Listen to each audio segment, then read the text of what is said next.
The BMW M3 Touring is a dream for enthusiasts. Well, except in the US, where it's sadly not available.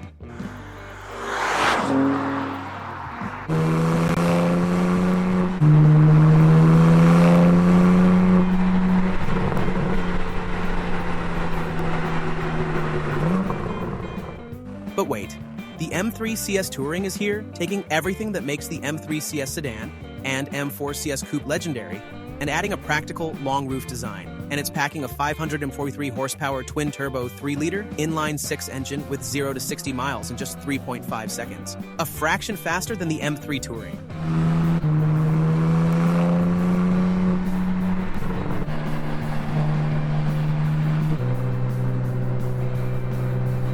With carbon fiber components to trim weight and an aggressive carbon fiber body kit, this wagon is seriously fast, topping out at 186 miles per hour. But it's not coming to the US, so if you're craving that insane performance, you'll have to look elsewhere.